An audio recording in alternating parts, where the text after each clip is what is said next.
Bienvenidos todos. Les animo a tener la escritura a la mano. Les invito también a que, si es posible, pues también tengan un cuaderno de notas para estar anotando versículos que vamos a estar considerando en esta serie que hemos iniciado hace unas semanas atrás, que denominamos acerca de el estudio de los profetas y de la profecía. En aquella ocasión que comenzamos, estábamos leyendo la segunda epístola del apóstol Pedro en el capítulo 1, versículo 19. No vamos a estar presentando los versículos en la transmisión. Estamos teniendo algunas fallitas, pero lo bueno es que usted tiene su Biblia y ahí en su lugar le invito a que esté atento para poder ver juntos y meditar juntos en la palabra de Dios. Segunda de Pedro, capítulo 1, versículo 19, dice así: tenemos también la palabra profética más segura, a la cual hacéis bien en estar atentos como una antorcha que alumbra en lugar oscuro hasta que el día esclarezca y el lucero de la mañana salga en vuestros corazones. Entendiendo primero esto, que ninguna profecía de la Escritura es de interpretación privada, porque nunca la profecía fue traída por voluntad humana, sino que los santos hombres de Dios hablaron siendo inspirados por el Espíritu Santo. Bueno, en esta escritura que estamos leyendo, el apóstol Pedro nos anima, nos exhorta, nos comenta acerca de la necesidad que tenemos de estar considerando la palabra profética, y evidentemente, como veíamos la vez anterior, la palabra profética viene a través de profetas, varones que Dios, hombres escogidos que Dios levantó para anunciar su voluntad, para anunciar su palabra. Eso lo estuvimos viendo la semana pasada, la reunión anterior, perdón. Y Deuteronomio 18:18, vamos a verlo. Le voy a invitar a que usted esté bien apercibido, porque vamos a estar viajando por las Escrituras de un lado a otro. Deuteronomio 18:18. Dice Pedro que tenemos la palabra profética más segura, a la cual hacemos bien en estar atentos como una antorcha que alumbra en lugar oscuro. En estos tiempos de incertidumbre, a veces de confusión, necesitamos la palabra de Dios que alumbre nuestro camino, como siempre, ¿verdad?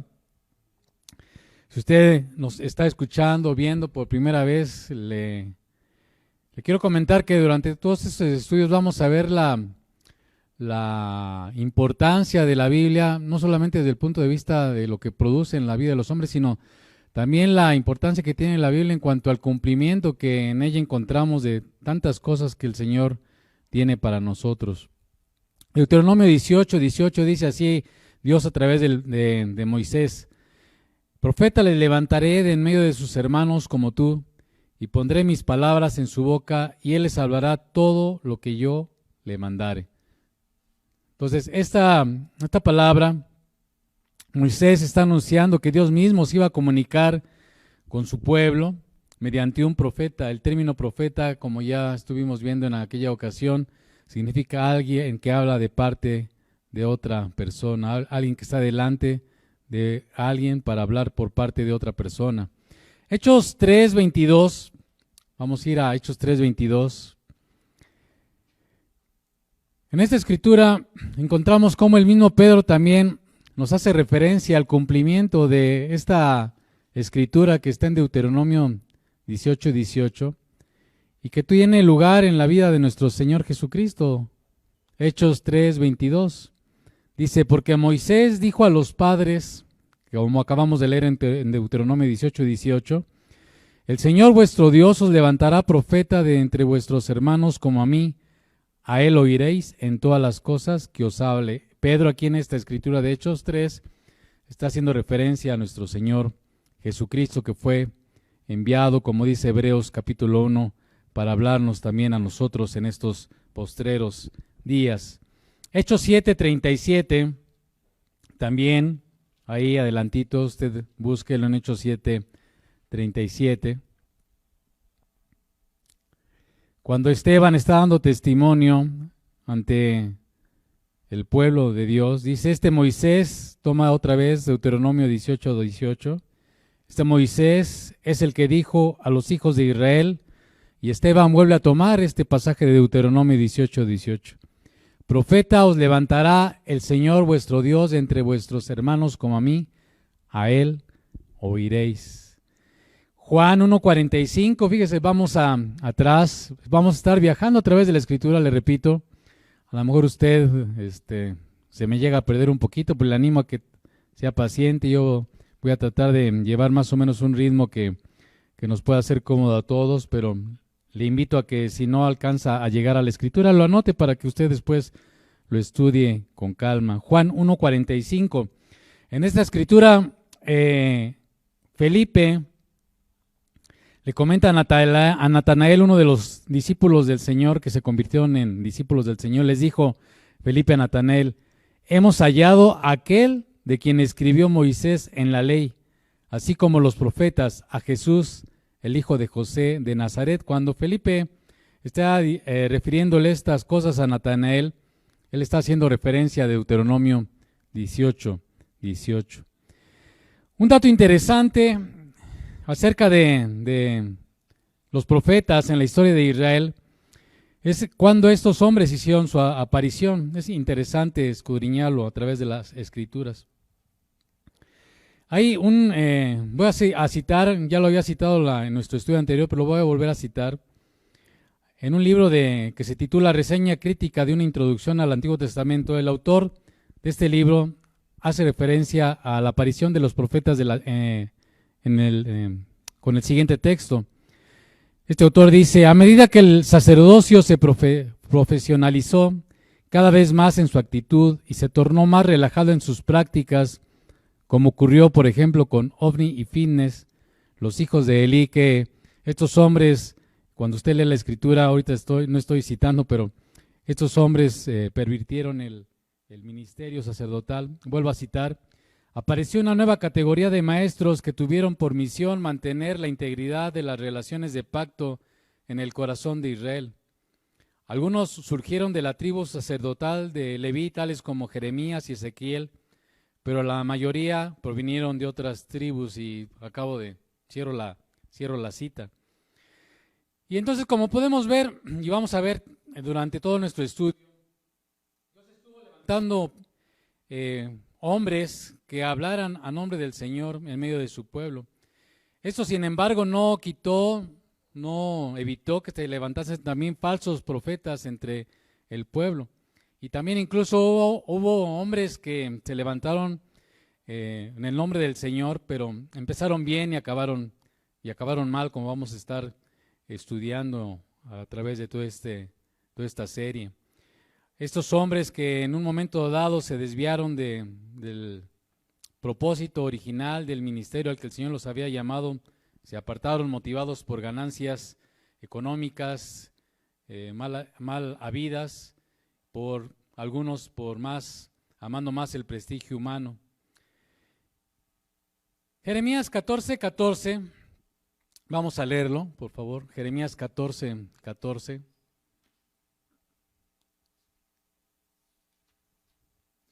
Jeremías 14:14 dice lo siguiente: me dijo entonces Jehová, haciendo referencia el Señor a Jeremías, hablándole, falsamente profetizan los profetas en mi nombre, no los envié, ni les mandé, ni les hablé, visión mentirosa, adivinación, vanidad y engaño de su corazón os profetizan. La vez pasada también hablábamos que el Señor advertía al pueblo acerca de la necesidad de tener cuidado con aquellos que se levantaran en el nombre del Señor a hablar palabra que el Señor no había hablado.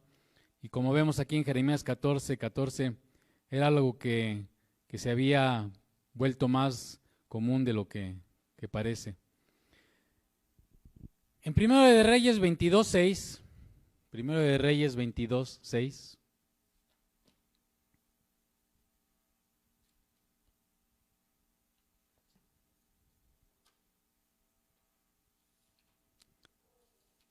Dice la Escritura que no menos de 400 profetas se levantaron para contradecir la palabra que el Señor había dado a un hombre de Dios llamado Micaías cuando Acab, el rey Acab, había pedido consejo.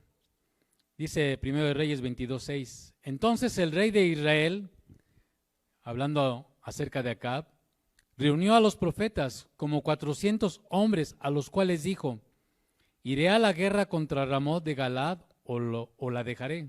Es decir, o no iré. Y ellos dijeron, fíjese, estos 400 hombres dijeron: sube, porque Jehová le entregará en mano del rey. Yo le animo a que ustedes lean esta escritura con un poco más de detenimiento, porque Micaías le había dicho al rey que no fuera a pelear porque iba a ser derrotado. Pero 400 hombres, con tal de estar en buenos términos con el rey, estuvieron levantando o diciendo estas mentiras. Entonces hay que tener cuidado, hermano. Es importante que nosotros seamos apercibidos de a quién escuchamos, lo que escuchamos, y como dice Pedro otra vez, estemos atentos a la palabra profética, que es la Escritura, que hacemos bien en estar atentos como una antorcha. Jeremías hubo de enfrentarse a estos hombres, también a falsos profetas, como Ananías y Semaías. Ananías y Semaías, la gente del pueblo de Israel en los tiempos de Jeremías los consideraban como unos patriotas porque les hablaban palabra, según ellos, en el nombre del Señor, de que ellos iban a prevalecer sobre el imperio babilónico y Nabucodonosor no iba a llegar a la ciudad de Jerusalén a destruirla, contrario a lo que Dios le había dicho al pueblo a través de Jeremías. Y el pueblo de Israel y también los reyes que estuvieron en ese tiempo consideraban a Jeremías un traidor.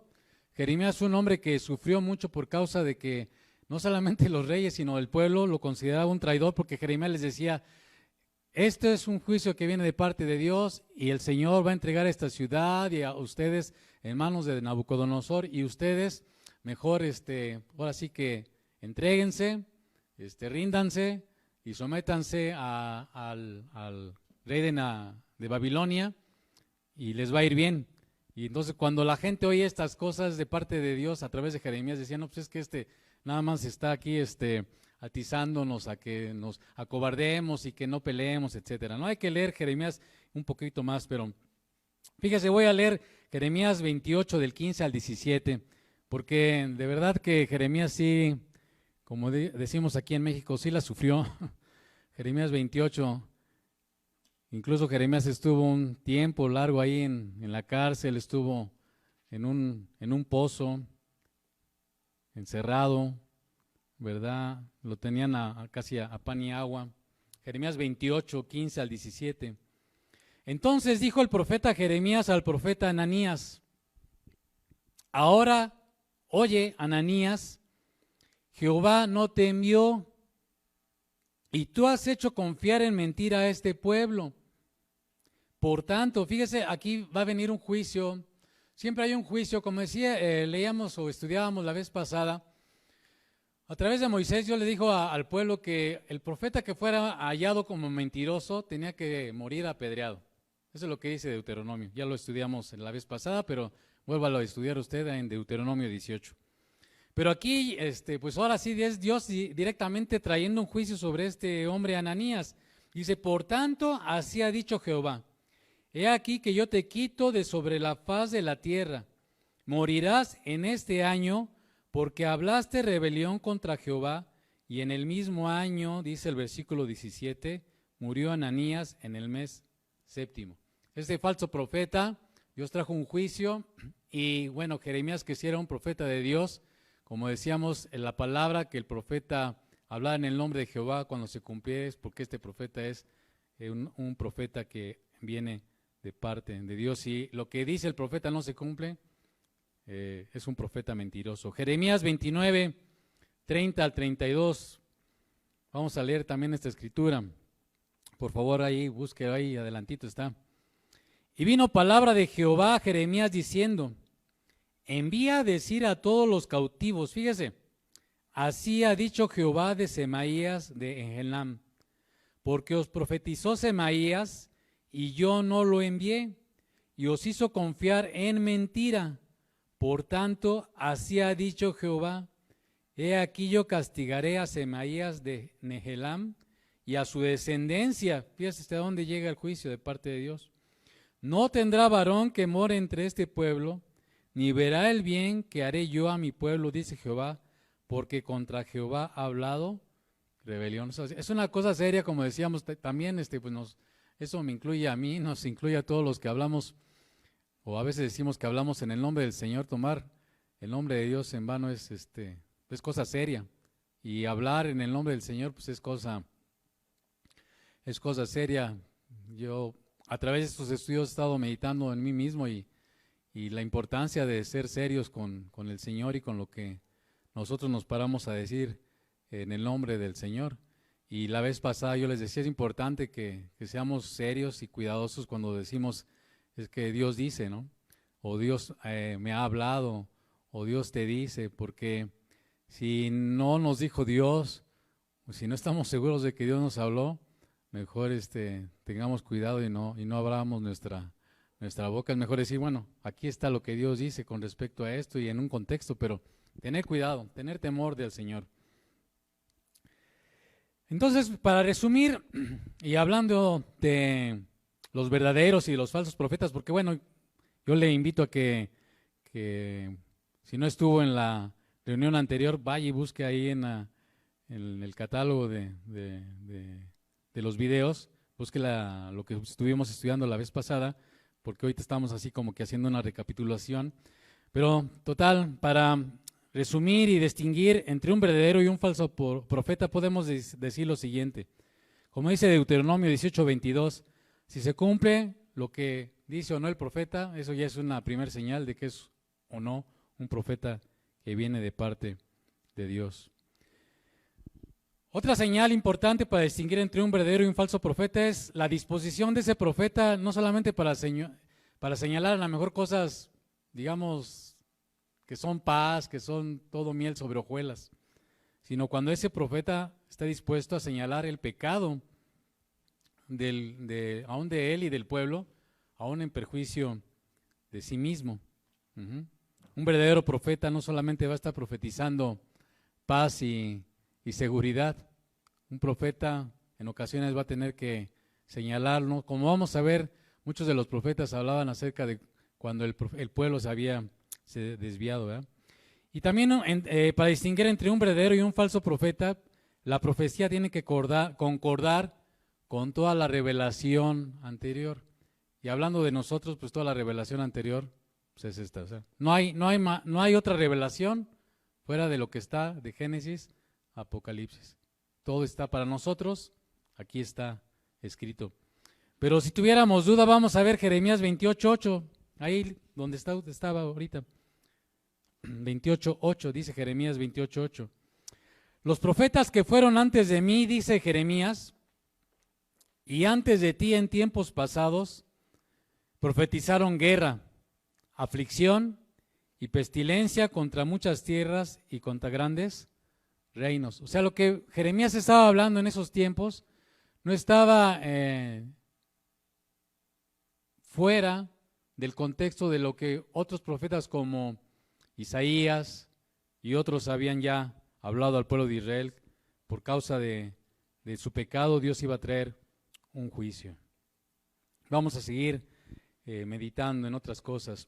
¿Cuántos profetas de Dios hubo en Israel? Bueno, si nosotros vamos al índice de nuestras Biblias, usted va al principio de su Biblia y la abre ahí, donde dice contenido o índice, usted va a encontrar más o menos a partir del profeta Isaías y hasta Malaquías, va a encontrar más o menos como 16 profetas en total. Sin embargo, esto no quiere decir que hayan sido los únicos profetas que Dios levantó en el pueblo de Israel.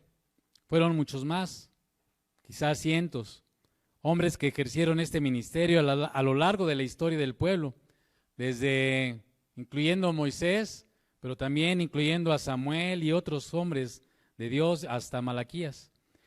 En ese sentido, podríamos decir que hay 3 etapas en el periodo de los profetas del Antiguo Testamento. Ahorita solamente nos hemos estado enfocando a los profetas del Antiguo Testamento. Entonces, un primer periodo podríamos decir que va o abarca a esos hombres que Dios levantó desde Moisés hasta Samuel. Aún hombres como los que nosotros denominamos como jueces, en un momento dado también fueron profetas que hablaron al pueblo del Señor. Primero de Samuel 3:1 dice que la palabra de Jehová escaseaba en aquellos días, y dice que no había visión con frecuencia. Fue cuando Dios levantó entre otros hombres, a Samuel. Esa es una primera etapa. Otra segunda etapa tenemos lo que podemos denominar profetas orales o no literarios. Y cuando hablamos de profetas orales o no literarios, nos estamos refiriendo a aquellos hombres, varones de Dios, cuyo ministerio no ha quedado escrito, no tienen escritos de su puño y letra, digamos. Comprenden desde el tiempo de Samuel hasta aproximadamente el tiempo de Eliseo. En este periodo estos varones de Dios profetizaban, pero no tienen libros escritos. Estos profetas, a veces nos dice la Escritura, que andaban en grupos o en tropas, digamos, en grupos. Y es en este periodo, como vamos a ver en la Escritura, cuando surgen las llamadas escuelas de profetas. Lo vamos a encontrar en el libro de Samuel. Samuel fue el primero que instituyó una escuela para preparar profetas durante el tiempo que él estuvo ejerciendo el ministerio. Vamos a ver 1 Samuel 19, por favor, 1 Samuel 19. Todo esto estamos hablando de estos antecedentes para que no tengamos idea de qué es un profeta, las características de un profeta, cómo Dios levantó a esos hombres. Después ya en su tiempo vamos a hablar acerca de las profecías, pero ahorita estamos concentrándonos en los instrumentos, ¿sale? Que son los profetas.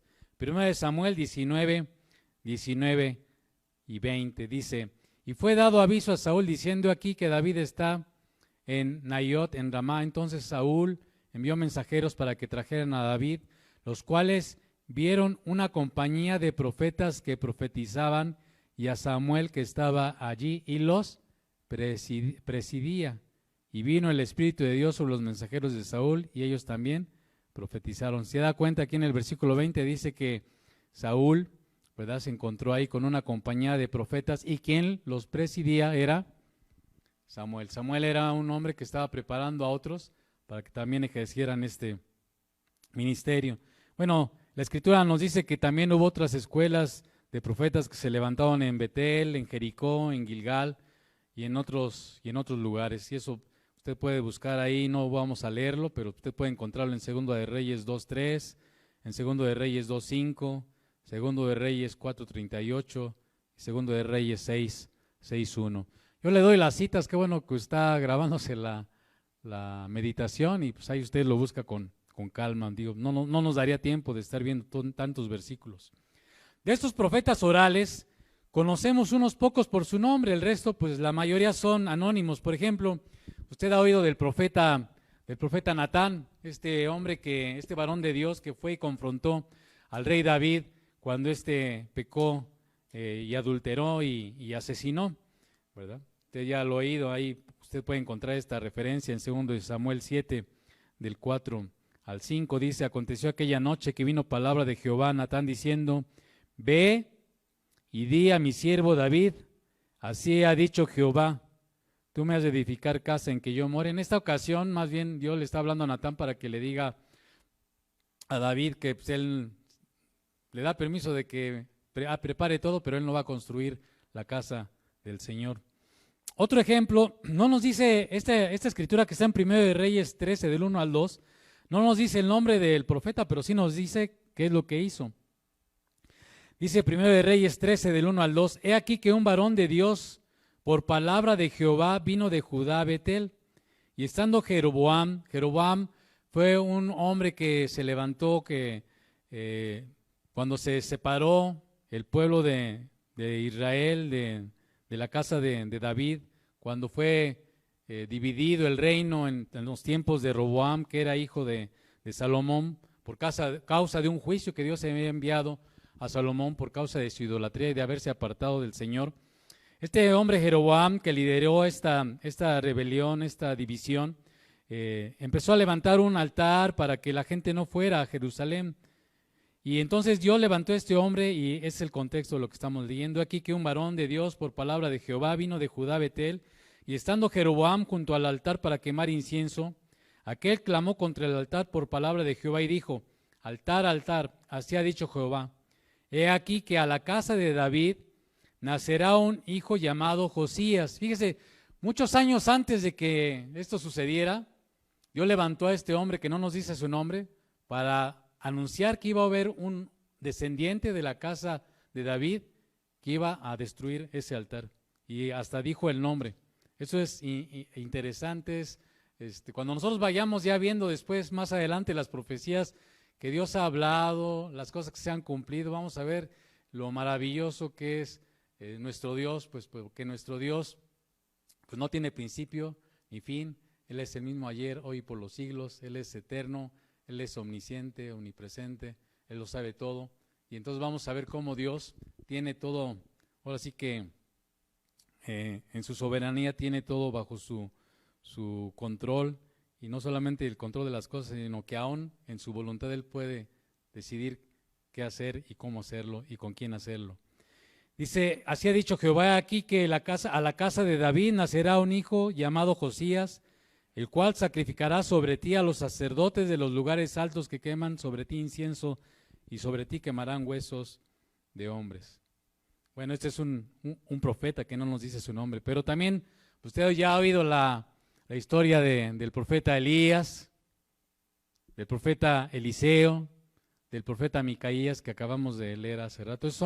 Entonces podríamos decir que son profetas no literarios, o son profetas orales, no hay escritos de su puño y letra. Y otra tercera etapa o tercer grupo de profetas, pues son los que podríamos denominar profetas, escritores o literarios. Y se denominan así porque su ministerio está recogido en los libros que llevan su nombre. Si usted otra vez regresa a su índice, al contenido ahí, al principio de la Biblia, como le decía, a partir de Isaías, pues usted tiene Isaías, Jeremías, así hasta Malaquías. Todos estos hombres, todas las palabras que el Señor les dio están aquí recogidas en estos libros que llevan su nombre. Y bueno, cuando hablamos de estos profetas escritores, normalmente los dividimos en dos grupos. Usted a lo mejor ya lo ha escuchado, y si no, pues por eso estamos aprendiendo. Ahora, usted dice, ¿esto para qué me va a servir? Hermano, le va a servir primero para que conozca lo que tiene aquí escrito. De repente les digo, abra la escritura en Ezequías 3:14, y si le digo abra la escritura en Ezequías 3:14, a ver, busque Ezequías 3:14. Pues nomás no va a encontrar Ezequías 3:14, o 3:16, o el número que le ponga. Porque aunque le suene como que es un libro, pues eso ni existe en la Biblia. No existe el libro de Ezequías, ¿sale?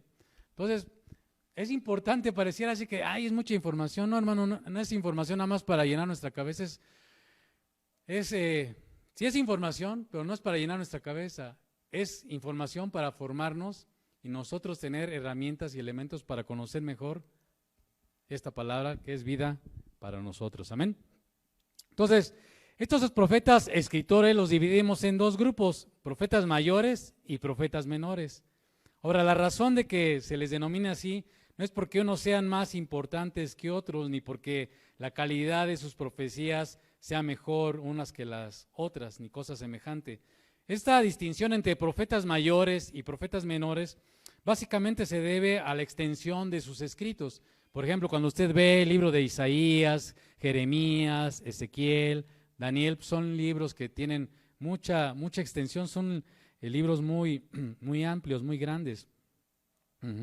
Por eso se le llaman profetas mayores. En cambio, pues, los que se denominan como profetas menores, pues, sus escritos son más pequeños, y normalmente nosotros los tenemos ubicados desde Oseas hasta Malaquías, ¿ok? De hecho, es interesante notar que la Biblia hebrea, en la sección denominada los profetas, que es el Nebihim, está básicamente compuesta por las siguientes divisiones. Los profetas primeros, que son Josué, Jueces, primero y segundo de Samuel, que nosotros conocemos así, pero en la Biblia hebrea Samuel es un solo libro, nosotros lo dividimos en primero y segundo y segundo de Reyes, también en la Biblia hebrea está como un solo libro, Reyes. Estos, en la Biblia hebrea, en esta sección de los profetas, Nebihim, se les denomina los profetas primeros. Y los profetas postreros dentro de la clasificación o de la división de la Biblia hebrea, pues corresponde a Isaías, Jeremías, Ezequiel y después lo que ellos denominan los 12, que son lo que nosotros llamamos los profetas menores. ¿Cuál era la misión del profeta? Cuando hablamos de profeta, la primera idea que suele venir a nuestra mente es la de una persona que predice el futuro o adivina las cosas, y eso no es lo que hace un profeta. Esto es simplificar mucho las cosas, incluso podríamos decir que es desvirtuar el ministerio, el servicio del profeta, la misión del profeta. Estos hombres realizaban una triple tarea dentro del pueblo de Israel. En primer lugar, eran predicadores de la ley que Dios ya había revelado, de la Torá, desde Génesis hasta Deuteronomio, ¿verdad? Eran predicadores de la ley ya revelada. Su ministerio no estaba basado en nuevas revelaciones, es importante, sino principalmente en la verdad de Dios revelada por medio de Moisés. Eran hombres que explicaban y aplicaban las verdades de Dios a las necesidades de su generación. Evidentemente, también como vamos a ver más adelante cuando sigamos con nuestro estudio, predecían personas y acontecimientos futuros, pero no, ahora sí que no, como dice Pedro, no porque a ellos les placiera y naciera como decimos aquí en México, de su ronco pecho. No eran imaginaciones de su corazón, de su mente, sino eran cosas que Dios les estaba revelando, como dice 2 de Pedro, eran inspirados por el Espíritu Santo. Y estas predicciones, esta revelación de acontecimientos futuros, tenían que ver con juicios venideros, también bendiciones, y bueno, grandes temas que tienen que ver con lo que estos hombres les revelaba, tenían que ver, como repetimos, con juicios, tenía que ver con la salvación, tenía que ver con reconciliación con Dios, tenían que ver con el Mesías, tenían que ver con el reino de Dios, como vamos a ver más adelante. Y también estos hombres eran vigilantes sobre los gobernantes y sobre el pueblo a fin de que la palabra de Dios revelada fuese obedecida. Y en ese sentido estos hombres, como vamos a ver cuando veamos, no vamos a ver a profundidad cada uno de los libros, pero sí vamos a ver una síntesis de cada uno de estos libros que están ahí escritos, desde Isaías hasta Malaquías. Estos hombres no tenían temor de actuar para acusar, si era necesario, tanto al rey como al pueblo, para exhortarles, para acusarles respecto a su pecado y exhortarles al arrepentimiento. Estos hombres eran gente que instaban al pueblo a confiar únicamente en Dios, en su misericordia y poder, no en los hombres, como vamos a ver algunas profecías, cuando por ejemplo Isaías o Jeremías les exhortaban a no confiar en los asirios o en los egipcios. Ya vamos a tener tiempo de entrar así, aunque sea vuelo de pájaro, pero vamos a ver algunas de estas cosas. Estos hombres constantemente le recordaban al pueblo que la seguridad de ellos y las bendiciones estaban condicionadas a la obediencia a la ley de Dios. Por eso es importante estudiar la profecía, hermano, porque usted y yo hemos escuchado una y otras veces que la obediencia trae la bendición, pero ahí está en la palabra cómo estos hombres les exhortaban a qué clase de obediencia, a qué cosas tenía que el pueblo estar caminando delante de Dios. Entonces estos hombres estaban trabajando en ello, exhortando al pueblo a obedecer la ley de Dios para que la bendición estuviera sobre ellos. Enseñaban que Dios no buscaba en ellos solamente la obediencia externa, no solamente era como usted a lo mejor ya ha escuchado en otras ocasiones Isaías 1. O sea, no solamente era algo externo, algo superficial, algo, como también aquí decimos en México, de dientes para afuera. No era nada más para cubrir las apariencias, sino que era imprescindible tener una actitud correcta en nuestro corazón, de nuestro corazón, y tener una vida santa y piadosa. O sea, ahí están en las profecías. Y como acabamos de comentar, Isaías capítulo 1 nos da testimonio de ello.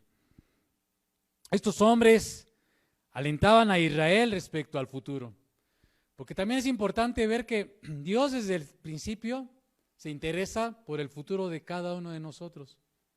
Desde que Él creó al hombre, está interesado en su futuro.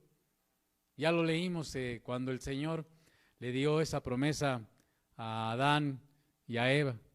Después de que ellos desobedecieron, de que ellos pecaron contra el Señor, Dios les dio una esperanza, les dio una promesa de salvación. ¿Por qué? Porque está interesado en nuestro futuro. Y si tú es la primera vez que estás escuchando esto, o tú no estás seguro de tu futuro, si alguien sabe acerca de nuestro futuro, ese es Dios. Y Él quiere que tú puedas experimentar y vivir la bendición de tener seguridad, certeza acerca del futuro. Para todos hay un futuro. Jesús para eso vino a morir aquí a la tierra, para asegurarnos un mejor futuro. Porque separados de mí, dijo el Señor, aún hablando a nosotros los cristianos, nos dice, separados de mí nada podéis hacer. Yo no he venido para condenar al mundo, yo no he venido para que el mundo se pierda. ¿Cuál es el futuro que quiere Dios para ti y para mí? Pues es un futuro mejor que el que tenemos aquí. Es un futuro eterno seguro, un futuro en su presencia, un futuro reconciliados con Él. Entonces, los profetas alentaban al pueblo de Israel también respecto al futuro, pero también que iba a haber juicios de parte de Dios a causa de su incredulidad, de su desobediencia, pero que también vendrían tiempos en los que si ellos se volvían a Dios, ellos serían restaurados por parte del Señor. Hoy tenemos, hermano, tú y yo, una necesidad grande de, en primer lugar, basar nuestra vida, nuestro entendimiento y nuestra seguridad en la palabra profética, como repito, como dice Pedro, la palabra profética más segura, a la cual hacemos en estar bien atentos y seguirla. Necesitamos hoy, tú y yo, y hablando de los que luego nos toca aquí tener el privilegio de estar exponiendo las verdades del Señor, de ser gente que está dispuesta a hablar la verdad del Señor, aún por encima de nosotros mismos.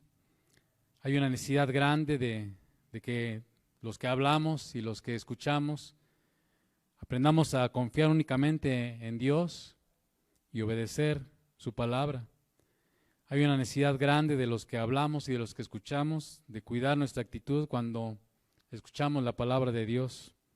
Hay una necesidad grande de los que hablamos y de los que escuchamos, de andar como peregrinos, como dice la Escritura, poniendo nuestros ojos en Jesús, el autor y consumador de nuestra fe, no poniendo nuestra confianza en los hombres ni en las cuestiones materiales, sino en el Dios que cuida por nuestro presente y por nuestro futuro. Amén. Quisiera aprovechar estos últimos minutos para ya después entrar a otra faceta de nuestro estudio. Hacer una breve historia, porque necesitamos ubicarnos. De la próxima vez que nos veamos, vamos a ubicar a los profetas y vamos a ubicar los tiempos, que eso nos va a ayudar. Yo le comentaba la vez pasada que en alguna ocasión a mí, realmente yo cuando llegaba a los profetas prefería brincármelos y me los brincaba hasta, mejor me quedaba, cuando llegaba ahí a los salmos, a los proverbios, cuando llegaba a lo mejor hasta Cantares, me los brincaba y me iba directamente a Mateo, porque había cosas que no me hacían clic, no me entraban en mi cabeza, pero es mi deseo que nosotros, ustedes y yo, podamos tener contexto para poder mirar a los profetas no como algo así nebuloso, no como algo que no se pueda entender, sino como algo que puede traer ánimo, consolación, exhortación, confrontación de parte de Dios a nuestros días, aún en este tiempo, ¿verdad? Así es que antes de entrar al estudio así otra vez ya de los profetas como tal, de sus escritos, vamos a hacer un breve repaso de la historia de Israel, ya que esto nos va a ayudar a situar a cada uno de ellos en su momento histórico y evitar así también confusiones. Vamos a irnos un poquito rápido. Espero que no se me aburra, yo espero no estarlo aburriendo mucho. Si es que ya se está durmiendo, pues ya espero que traiga su pijamita y así al menos ya se va a dormir calientito.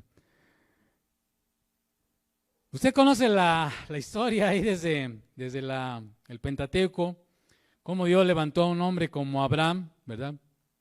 Que él lo llamó de Ur, de los caldeos, y él le prometió hacer de él un gran pueblo, Génesis 11, Génesis 12. Y cómo Dios también le había dicho que su descendencia iba a ser más grande, de tal manera que iba a ser muy grande, de tal manera que no iba a poder contarla, así como no podía contar la arena o las estrellas de los cielos. También Dios le dijo a Abraham que su descendencia iba a estar en Egipto, Génesis 45, y que iba a pasar ahí mucho tiempo. Y que después de 400 años Dios los iba a visitar, que se relata en el libro de Éxodo. Entonces, ahí en Éxodo, usted ya más o menos se está ubicando, lo va a ir ubicando.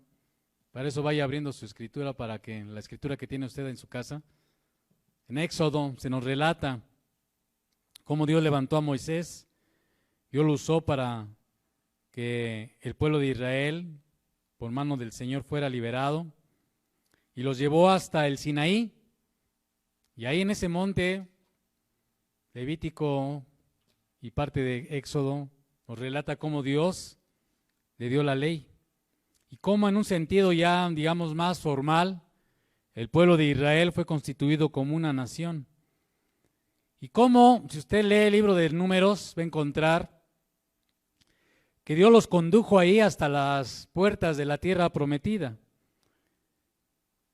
Y cuando pasamos Números, pasamos Deuteronomio, pues nos encontramos ya en Josué, liderando ahora al pueblo como sucesor de Moisés, introduciendo al pueblo en la tierra de Canaán.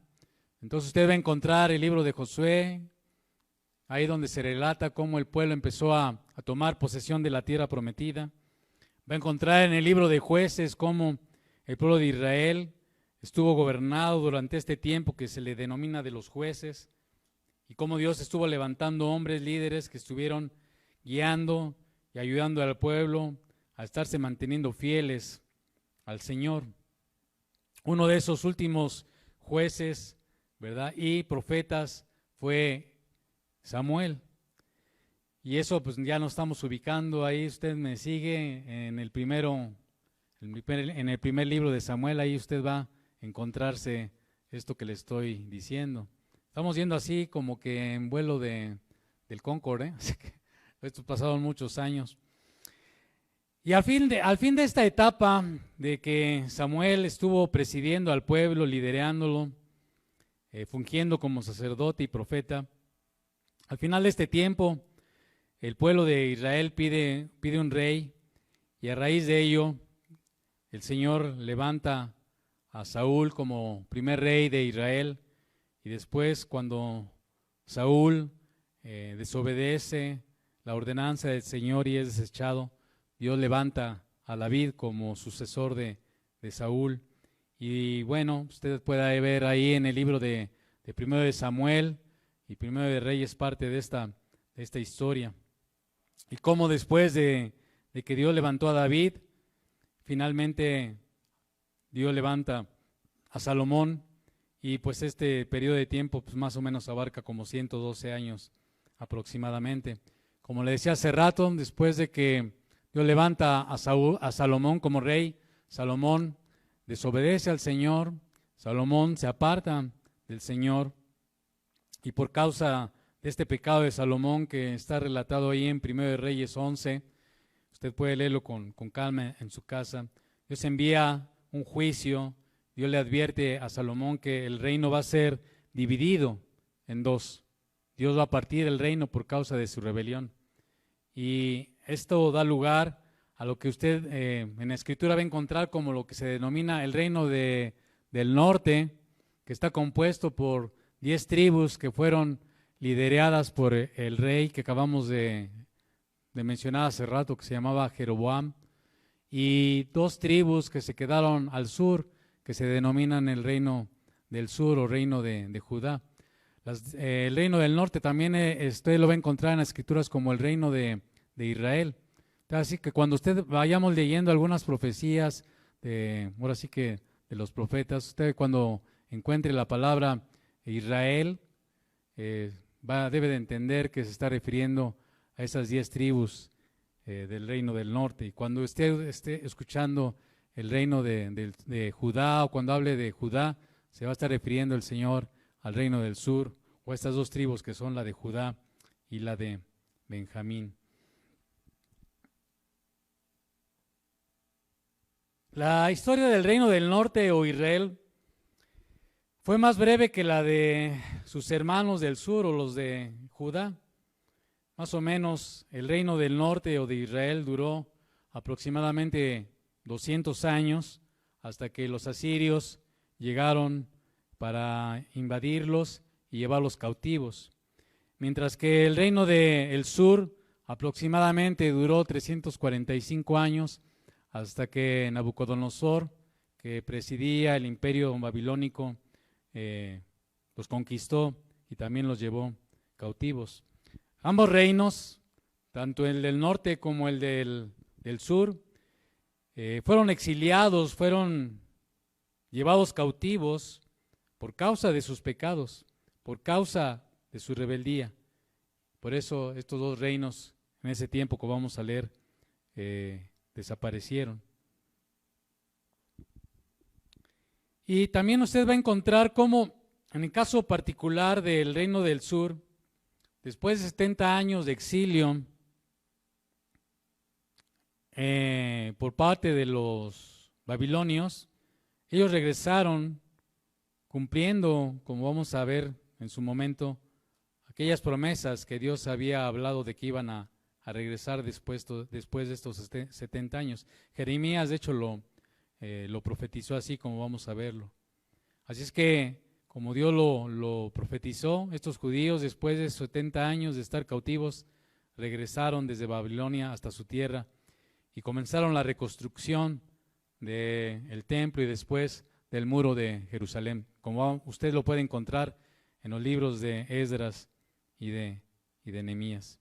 Así que durante todo este relato, así es esta síntesis que le acabo de hacer de la historia que está relatada en el Antiguo Testamento, ¿verdad? Durante todo este tiempo, desde Samuel, pasando por los jueces, hasta llegando al último profeta que encontramos en el Antiguo Testamento, que es Malaquías, el pueblo estuvo acompañado por estos varones, por estos profetas que tuvieron mucha importancia en la vida de la nación, especialmente como voceros de la voluntad de Dios.